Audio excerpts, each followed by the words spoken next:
Magandang araw po sa inyo. Sa videong ito, ipapasyal ko po kayo sa isang parke o plaza dito sa probinsya ng Aklan. Ito po ang plaza ng bayan ng Ibahay. Masasabi ko po sa inyo na mag-i-enjoy kayo rito. Isa sa nagugustuhan ko rito mga lods is yung pagka-organize ng parke na to. Mga bawal po rito sa park na to. Akala niyo sir, yung mga bawal po rito na... Bawal. Alam mo kung bakit masasabi ko na mag-enjoy ka rito? Panoorin nyo po hanggang dulo.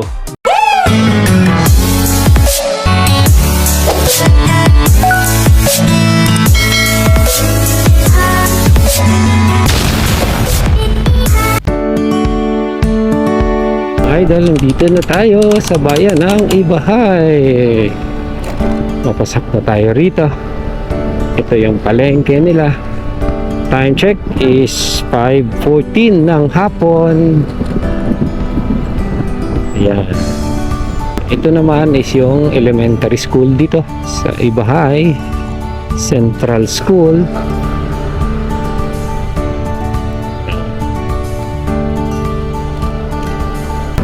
Ayan. One way ang mga daan dito, halos mga lods papasok. Isa yung labasan, isa rin yung papasok. Ito papasok. Nandito na tayo sa plaza.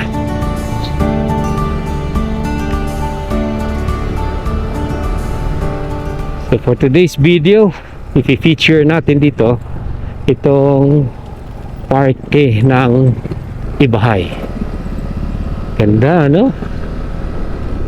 So isa-isahin ko sa inyo ito, i-discuss ang mga parts ng parke. So una is yun, palapit na pala yung piyesta. So ito yung simbahan nila.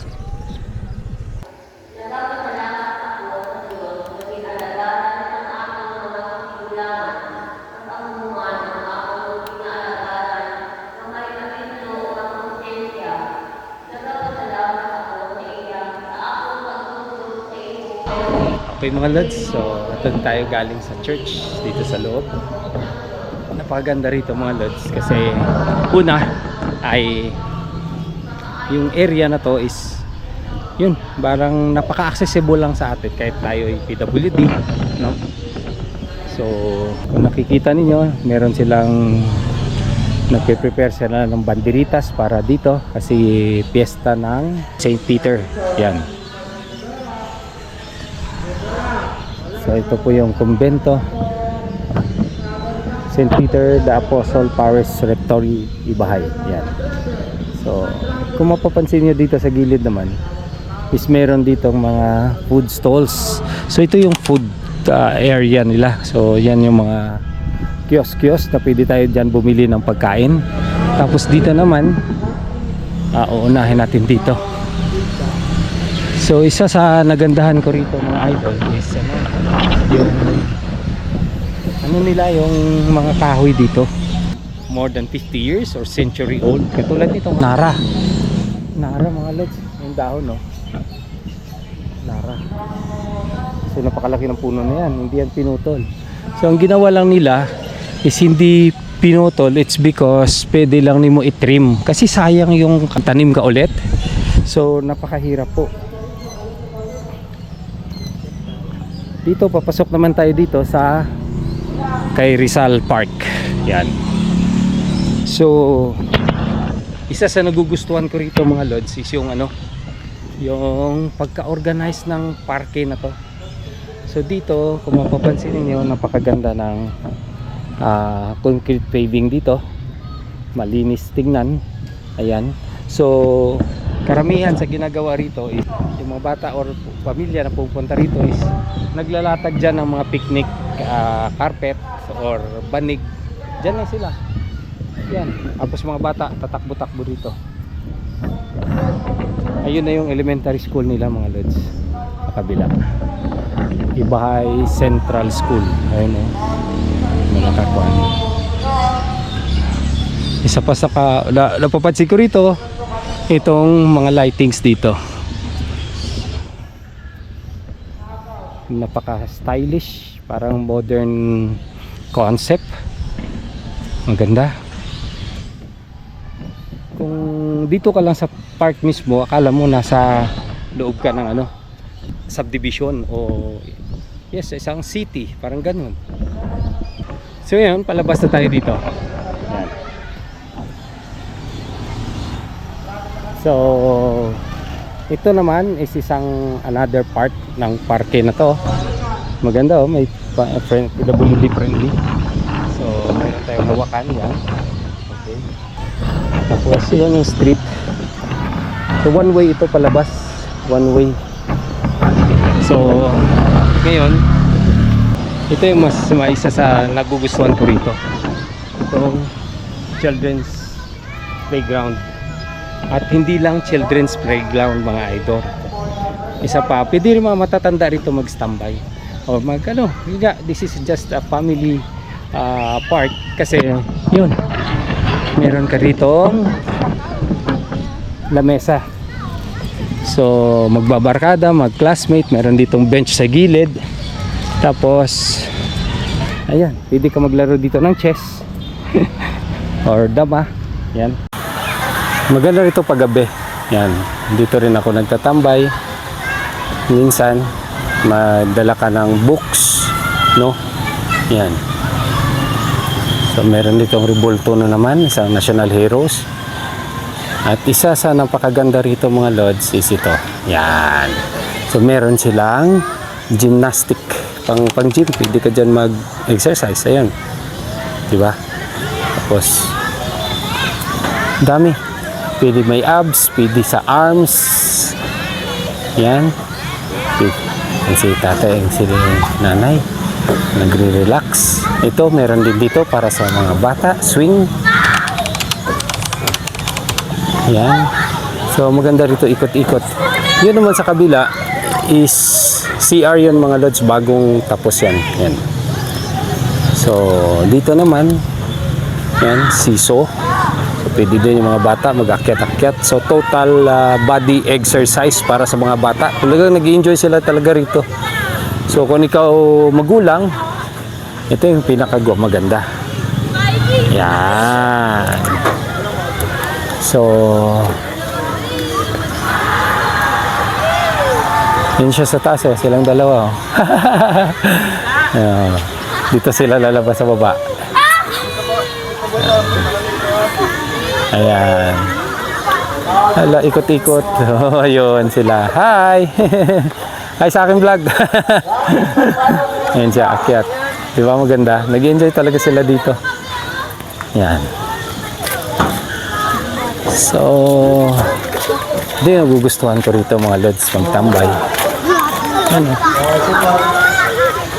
Kahit mga bayanta pa na mga bata rito, mga idol, pwede dyan. Yan. This is a family-oriented park.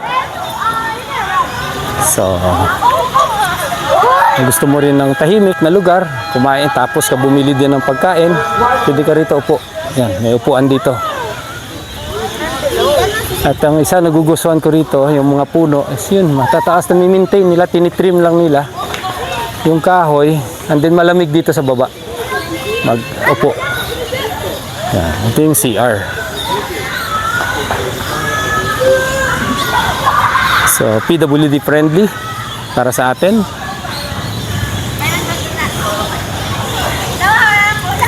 So, pwede tayo dito. Let's see. Hi sir, good afternoon. Ayan, may donation tayo mga idol. So, meron ditong stock ng tubig. Ayan. For safety. Yan, ganito kalinis dito. Ito bago pa lang to mga lods. Last year pa lang to ginawa. Ayan. So, merong nagbabantay. Yun, isa pang maganda rito. Yan. So, napakalinis. Ang dami, oh. Na-kiosk ng urinal. So, bango. Mabango po rito. Yan. Alam mo naman natin, nagmi-maintain. So, yun. Malinis dito sa loob. Okay. Yan. So, well-maintained. Ito naman yung PWD para sa atin. Bukas ba, Nay? Okay, yan. Napakalaki po. Yun. Yan, for PWD gamit.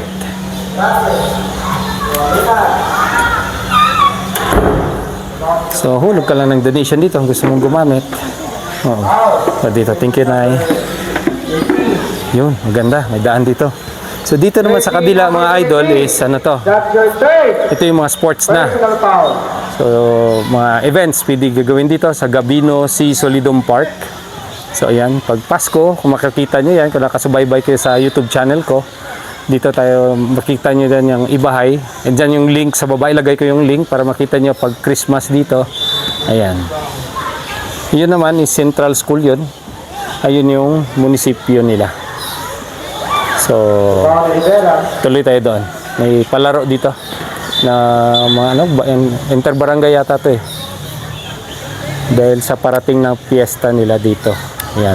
Marami ditong, nakikita nyo ba yan mga lods? Ayan. Kaibigan natin, nagja-jogging. Marami dito mga nagja-jogging. Ayan. Ganda ng daan. So ito naman yung view rito sa kabila.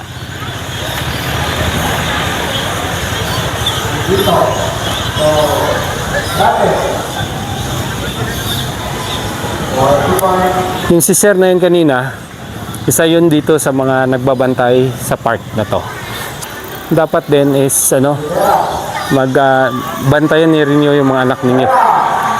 Okay mga lods, may kausap tayo rito, isa sa mga in-charge dito. Actually marami sila pero isa siya sa in-charge. Si sir is, yun nga, tanong natin sa kanya kung ano yung may mga bawal po rito sa park na to. Akala nyo ganito lang. Pero may mga nagbabantay po rito para iwas tayo sa mga hindi magandang mangyayari. So ito po si sir para sa inyo. Ano sir, yung mga bawal po rito na... Bawal. Mga pagkain, may designated area tayo na mga kainan, may food station area kami dyan sa gilid, tapos doon sa ano may fitness area para sa 13 and above, tapos dito sa playground 12 years old and below lang ang pwede, bawal na ang lampas ng 12 years old, hindi na sila pwede dyan magamit. Okay. Tapos yan, yung mga ano dyan, tambayan, yung mga benches, bawal din dyan kumain. Meron talaga doon talagang kainan namin. Pwede rin doon sa kabilang side.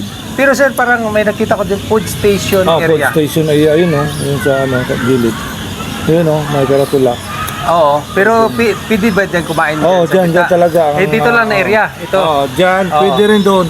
Pwede rin doon. Kasi may kita akong sa gitna ng basurahan eh. Oh, ayun. So, dito lang. Pero dito, po, bawal dyan bawal kumain. Dyan sa playground. Ayun, at doon sa exercise na area. Doon din sa fitness area, bawal din. Bawal din. Kaya, ayun, para iwas-iwas ba sa mga ano. Para malinis po. Malinis ating plaza, no? Din, sa langgam. Ayun, isa iwas pa. tayo doon kasi langgam. Tayo din magsakripisyo ba kung meron langgam. Tama. So, thank you sir. Ayan, okay. Pasalamat tayo kay sir. Bigyan tayo ng mga guidance dito kung paano po gumamit ng plaza ng Ibahay. So may mga kailangan po tayo talagang policy na susundin para po ma-maintain at maiwas tayo sa hindi magandang pangyayari. Lalo na sa mga kabataan natin yan. So hindi rin natin dapat iasa sa kila ni sir, kila ni ma'am na nagbabantay rito. Tayo rin dapat bilang parents is tayo din dapat ang una na nagbabantay ng ating mga anak kasama natin. Ayan. So, thank you sir ha. Salamat. So, pasok tayo rito sa kabila. Ayan. Ito sa pangatlong parte ng Ibahay Park nila dito. Ayan. Nandiyan pa yung star. Last Christmas, hindi pa tinagal. So, Sagrado. Ibang Rivera.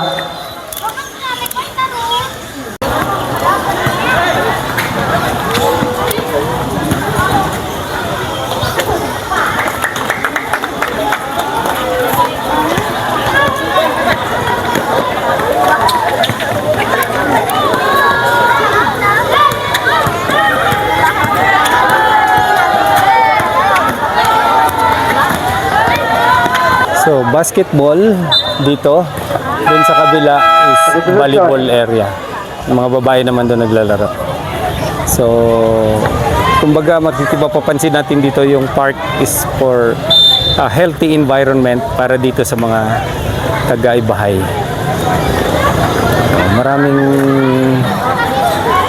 Yun, mga bata oh. Ayan. Ang dami oh.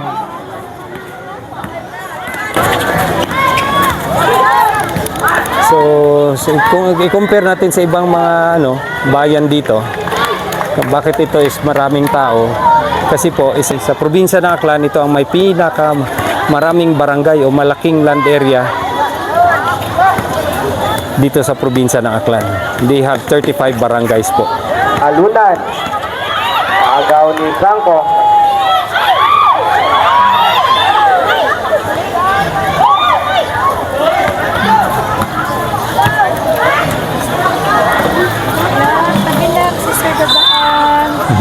Thank you.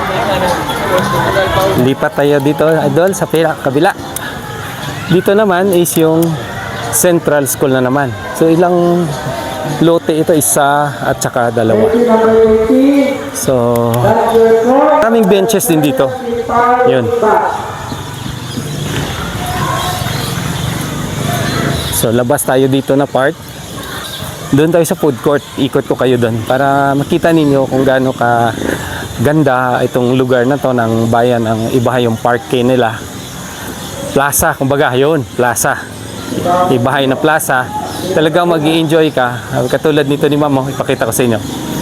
Pwede ka rin dito makarenta ng bike. Yan o. Nagbabike si Ma'am. Kasi may bike lane itong bayan na to. Kasi yan na rin for healthy lifestyle. Ayan, si Ma'am. Hi Ma'am. So nagbabike siya. May bike lane dito mga lods. Ayan. Yung bike lane. So paikot yan dito sa plaza hanggang doon sa likod ng yun yung town hall nila o munisipyo ng Ibahay. Itong area naman is meron dito yan, nagpa-practice sila ni Sir ng sayaw. At dito si Paktakraw naman, yung ginagawa rito si Paktakraw, badminton, yan, wala lang net, badminton. Yan. Anong landmark ito? World War II veterans, mga idol. So meron ditong World War II veterans. Ayan. Abelio, Aguirre, Alag, Angeles. Yan yung mga apelyido dito. Ascanio, Bautista, Bilinario. Yan. Cunanan, Condes, Custan, Dailisan, ayun. Del Carmen, David, Joso, Emerio, Espirito, ano pa, Estores, Paeldo, Fuentes, Garcia, Galban, yan. Harisco, dami nito, Lalisan, dami mga lods. Yan. Dito pa. Maglantay. Yan. Mga lulo ko pala to, Martires. Ayun, tatlo. World Veteran, Maylas, Manikan, Magpusaw, mga Miralles, Olive,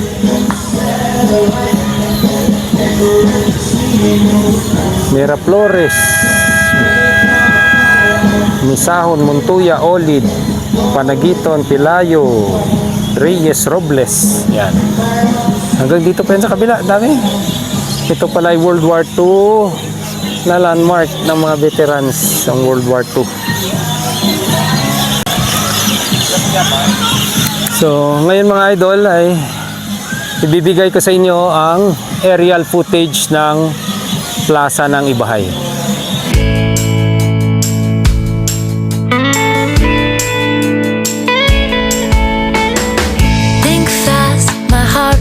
Starts to rise, stand still, my mind getting paralyzed. So much, I just can't take it in.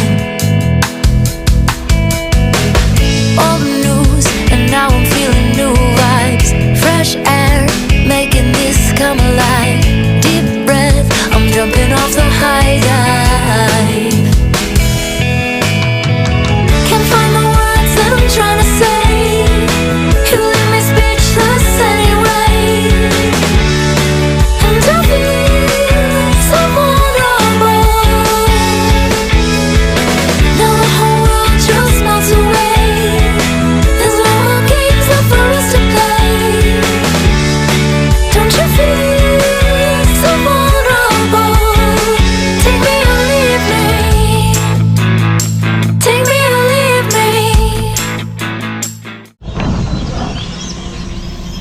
So dito naman Lods is yung yan, puro acacia ito, dalawang puno. Andito. Itong property na to is owned by the church, the parish church, mga pare.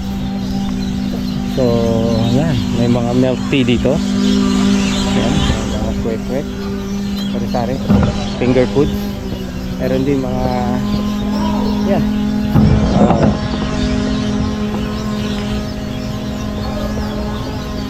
milk tea, milkshake. Yan, yung mga bibili mo rito. Yung iba sarado, pero pag Sabado at Linggo marami to mga lods. Naku po. Hi ma'am. Ayan, dito naman is tortilla. Ayan, talagang nagluluto. The fruit shake din doon sa kabila. So maraming mga stalls dito mga idol. Ayan. So pwede ka paupo rin dyan. Gusto nyo, pwede rin doon sa kabila.